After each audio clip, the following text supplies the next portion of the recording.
Ang tunay na sitwasyon ngayon, Sen, ang ating mga kababayan ay nagpapagibik ng tulong. Kumbaga, ito na kalagayan namin, lugmok kami, tapos may napipinto pang ganyang sitwasyon na para bagang lagim ang darating. Ang mapapanood namin na pinagtatalon-talunan ng aming mga opisyal ng pamahalaan, ng mga mababatas, dapat ang kapakanan namin kung paano kami makababangon. Pero ang halip po na kanilang inuuna ay ang usapin ng impeachment, Sen. Oo nga eh. Kumbaga sa radyo tayo nagsimula eh. Opo. Di ba sabi ko noon eh. I-dramatize natin. Di ba lundagin mo baby? Opo. Tas pusong bakal. Gabi ng lagim. Opo. Sana susunod yung mga kwento ni Lola Basyang. Ayun. Medyo masaya dun eh. Opo. Ang ibig mong sabihin ngayon, Tsaka kayong inspiring dalawa, yun. Opo. sana man lang mga kwento ni Lola Basyang ang susunod. May pag-asa sana. Dahil gabi ng lagim ang ano eh. Nalagim na tayo. O baka mamaya yung iba na namang susunod naman na pakikinggan lagim na hindi na kaya ng tao ito. Mukhang hindi gano'n, Sen. Kasi nakikita nila, parang hindi sila ang inuuna, Sen eh. Parang, kumbaga, ito na nga, may sakit na, may critical na, nervous na kami, lagim na yung pupuntahan namin. Parang, sa halip na unahin na kapakanan namin, parang hindi po gano'n na nagiging sitwasyon. No, i-contextualize natin. Kasi nga, ninakawan sila. Mabigat ito, hindi lang pangkaraniwang pagnanakaw ito. Kung ang ating bansa ay may tutulad natin sa isang pamilya, ninakawan ng pamilya na parang nasunugan. Walang natira eh. Naubos talaga, opo. Sa ganung kalagayan nila, wala na eh. So, hindi lang sila malungkot, pati yung kawalan ng pag-asa makikita mo sa bawat guhit ng mukha nila eh. Totoo po. So, yung sinasabi mo kanina, nasa kalagayan silang napasasaklolo. Sa ganung kalagayan, bigla ngayong umampas na naman ang isang bagyong napakalaki. Ito yung oil crisis. So, walang iniwan sa isang hubad na pamilya. Wala na siyang pananggalang eh. Wala na po. Bagsak yung bubungan niya, wala. Wala na silang masilungan.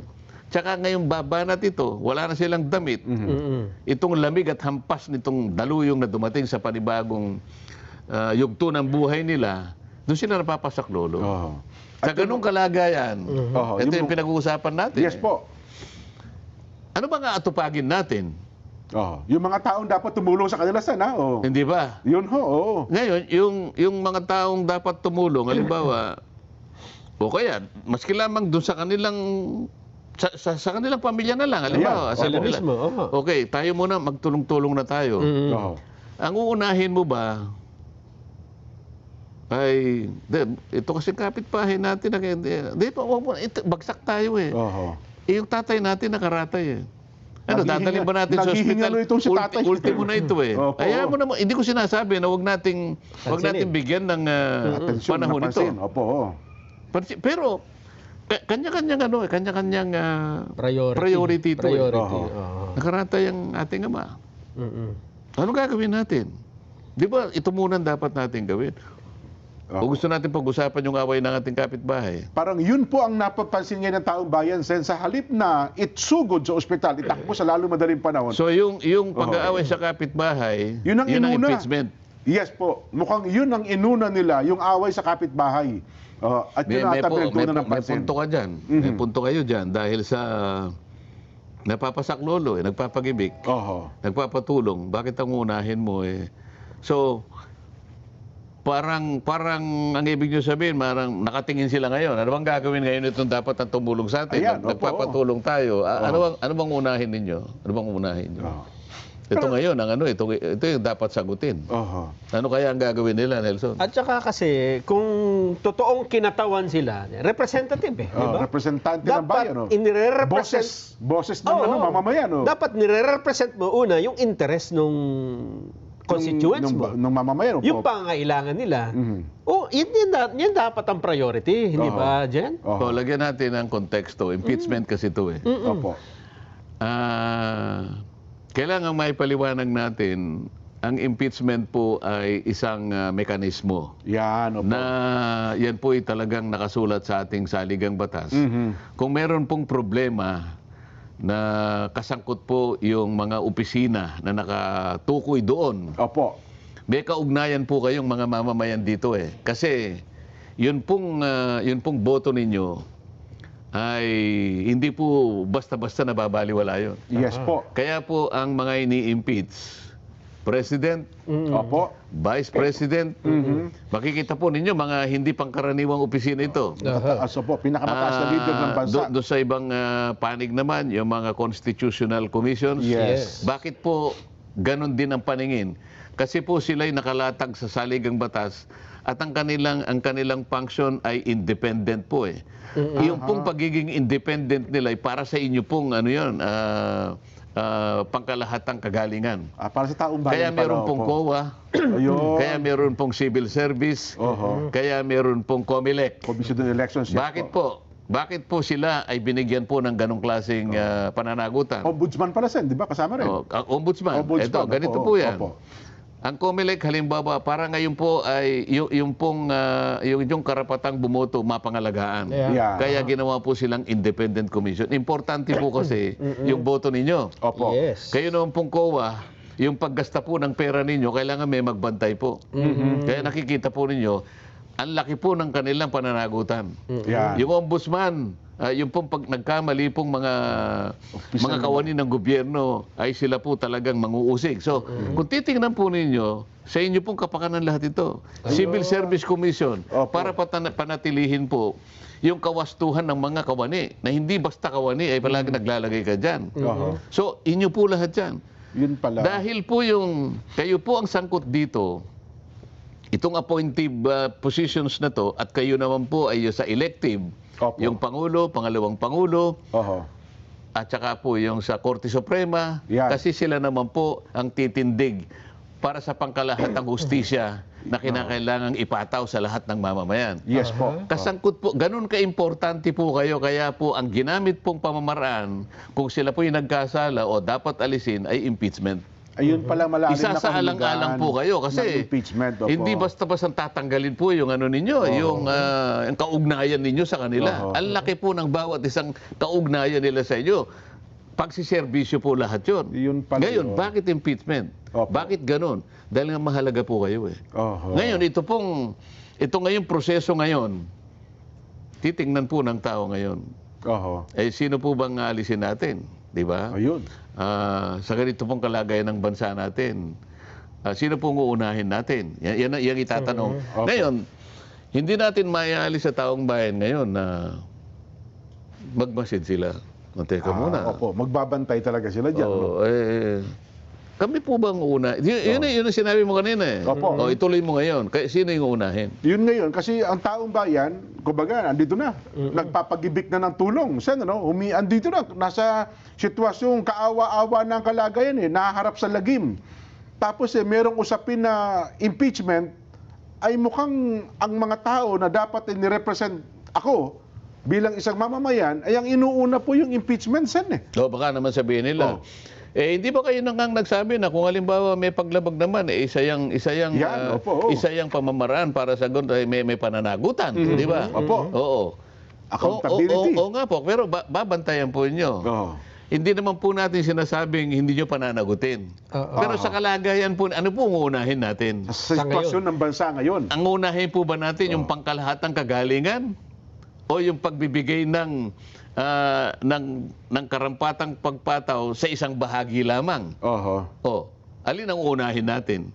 Kasi po hindi po natin pwedeng pagsabay-sabayin. Totoo. Kaya ang tanong, sa bagsak na kalagayan ng bansa natin, ang lahat ay kinakailangang magtulong-tulong. Kukunti ang ating kapasidad. Kukunti ang ating panahon. Kukunti ang ating resources. Para sa ganun, ibangon natin ang madali ng bansa natin. Alin ang uunahin? Ito yung pangunahing tanong dito. Yan. Wala tayong sinasabi na hindi mo pagbabalingan yon. Ngunit, hindi pwedeng sabay-sabay. Kasi meron kang dapat unahin. Ito yung punto. Kung ako, Sen, pagkariwang mamamayan, dapat sasabihin ko sa unahin niyo ako. Lugmok ako eh. nagpapagibig ako ng tulong eh. Yun yung pagpapanagot natin sa kanya. Isunod na natin sa susunod. Asikasuhin mo muna kami. Tsaka na natin siya panagutin kung meron man talaga siyang nagawang kasalanan. Oh, pero wala tayong sinasabi sa mga participants nitong impeachment. Ha? Kung anong boto nila, nasa kanila po yun. Malaya sila, wala tayong comment dyan. Pero ang taong bayan, magkakaroon ngayon ng pagkakataon. Teka muna, bakit yun ang inuna mo? Gagawa siya ng paraan ngayon. O siya inuna, ba't hindi ako? Opo. So ngayon, maaaring mag-isip siya na pagka pala sa ganung kalagayan hindi naman pala ako ang uunahin. Teka muna, kailan ba yung susunod na eleksyon? Nako, yun na. Yun talaga. Baka po ito po ay magsisilbing referendum ito. Referendum ng taong bayan yan. Referendum ito. Baka mamaya ang taong bayan hindi lang kumikibo. Kasi nga, ayaw niya nang kumibo eh. Sikip na yung dibdib dyan eh. Pakiramdam niya, itsapuera siya eh. Naalala mo ba yung paghalimbawa ako doon sa isang pagdinig namin? Kasi nga, ito naman DOE at saka itong ating mga oil companies. Sinabi ko na nga na ipaliwanag lamang po ninyo kung talaga naman pong katanggap-tanggap ang paliwanag ninyo kung bakit po magmula sa 55 pesos after 2 weeks, biglang lumundag ng 125. Nasa paliwanag naman po yan eh. Kung yan po ay naipaliwanag natin na mabuti, tatanggapin naman po ng taong bayan eh. Maaari po nang magsakripisyo eh. Maaring maghigpit pa. Ihigpitan pa lalo yung sintiron. Naunawaan pa siguro ang problema po, nagigipit sila, nagsisikip ang dibdib, hindi nila maintindihan bakit from 55 naging 125. Ayaw po ba niyong ipaliwanag? Yun ang nga umpisa eh. Tutulungan ko po kayong magpaliwanag sa taong bayan. Yun lamang pagsisikip ng dibdib. Kung naipaliwanag natin, yun man lang maibsan, makatulong po tayo sa kanila. Diyan walang gusto sumagot eh. Wala pong gusto magpaliwanag sa usapin na yan. Ano sa palagay mo, Nelson? Bakit tayo ipaliwanag? Sabi ko, I think you owe it to the people. DOE, kayo pong nakalagay sa batas eh. Nagpapaliwanag dapat. Ito po yung sinasabi ng ating Republic Act. Ano na ba yun? 8479 yata. O nagkabalik. Yung tinitawag nating Oil Deregulation Law. Meron pong remedyong gobyerno sa ganitong mga pagkakataon eh. O tinanong ko, ano po ba yung threshold? Hanggang saan po ba dapat maghirap ang taong bayan para panagutan po ninyo yung sinasabi ng Section 14? Wala na naman sumagot din ng malinaw. Mahirap po kasi ipaliwanag ito, Sen. Parang gusto na sabihin, nakalihim po sa hiwaga ang usapin na yan. Oo nga. Bahala ka kung gusto mong ilihim. Pero sa ganitong pagkakataon, gusto man lang ng taong maliwanagan nila. Baka sakaling, doon sa pagbibigay mo ng paliwanag at naintindihan niya, makatulong tayo eh. Baka matanggap nila eh.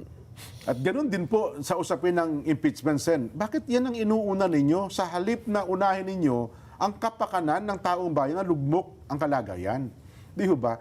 Parang hindi ko alam, Sen kung bakit doon sila nagpo-focus sa halip na ang pagtunan ng pansin ay ang kapakanan ng ating mamamayang Pilipino. Kung ang bansa sana natin hindi sumadsad ng ganito, nandun na ako. Walang problema.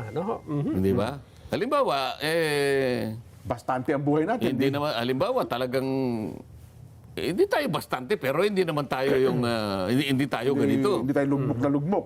Baka sakaling, tingnan nga natin kung ano. Pero hindi eh. Nandun ang ating bansa sa kalagayan na dapat siyang unahin mo. Ayun. Hinahanap ng taong bayan na sa ganito naman naming kalagayan, kami naman muna ang tingnan ninyo. Kasi baka maisip nila, teka muna, mapagkukumpara nila eh. Yun ba yung gagawin nyo? Ito ba yung unahin nyo? Paano kami?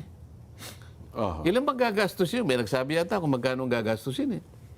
28 million yata eh. 27, mga 27 to 28 million. Sino nagsabi? Si Senate President Pro Tempore, Sen. Doon lang yan sa Senado. Yan nga. Paano pa yung ginagastos ngayon sa House, di ba? May gastos din yan eh. Pero di ba yan? Siyempre. Tsaka pati oras yan, di ba? Yun na nga. Yung oras na dapat ay ginagawa mo, naghahanap ka ng solusyon sa mga problema, Hindi mo nagagawa kasi abala ka sa, di ba? Edi Sa parang impeachment. parang yung paghalimbawa natin kanina. Nakaratay ang tatay mo. Ayan. Ang gusto mo, yung pag-aaway niyo, nagagastos ka pa ng ganito. Ayun nga. Yung paggastos mo dyan, Ayun. dalhin na natin sa ospital. Itakbo na agad natin. No? Baka masalba pa natin ang buhay ni tatay. Parang Hindi ka man ganun dating, opo. hindi ka man pwedeng dapat magsabi na kung halaga na gagastahin mo pa rito dahil nakaratay nga ito eh. Bakit yun ang muhin mo at gagasta ka pa roon? Yun na nga. Yun ang punto eh. Oho. Kaya ako, kung ako ay mamimili ng magre-represent sa akin dyan, Oo. hindi ako pipili nung ang ire-represent ay hindi yung interest ng tulad kong simpleng mamamayan. Lalong-lalo na sa kalagayan mo ngayon. Ipasas natin yun. Ipasas natin yun. Sa kalagayan ng bansa natin ngayon. Ngayon. Opo, ngayon. Na wala man lang nag-isip na ito yung una mong gawin. Opo. Sad-sad eh. Bagsak eh. Oho. Nako. Ngayon no, Pag-usapan natin kung ano yung, bakit ka nagkabagsak-bagsak tayong ganito. Pag-usapan natin ng kuryente. Hindi, Sen. Tama, pupunta natin yung punto na yan. Magbe-break din tayo. Pero ang ibig ko lang Kasi, sabihin... alam mo, inaalis kita sa gabi ng lagim eh. Sige. Ang gusto ko lang ipunto, kailan sila boboto? May 4 ba? Hindi. May 4, meron pa. Pero yung May 11. May 11. Ayun. So, sa tingin ko, dito ang taong bayan, idadaan sa parang microscope ang kanilang mga representante. Babantayan. Kung sino ang boboto ng pabor at hindi pabor, Sen. Ako sa tingin ko, babantayan ng ating kababayan. Idadaan sa microscope sapagkat ang proseso ay parang referendum sa kanila. Oho. Dito sila susukatin. Yes. Sa tingin ko, ganun ang titingnan ng mamamayan ngayon. Okay lang yun proseso naman ito talaga. Yes po yan. Kung may problema talaga, sige gawin nyo. Kaya lang, ang sinasabi natin, gagawin nyo ba ito sa panahong ito ng ating bansa ay nasa sadlak sa ganitong kalagayan? Alin ang unahin mo? Ayan. Yan. Tingnan natin sa ating mga... Wala ba tayo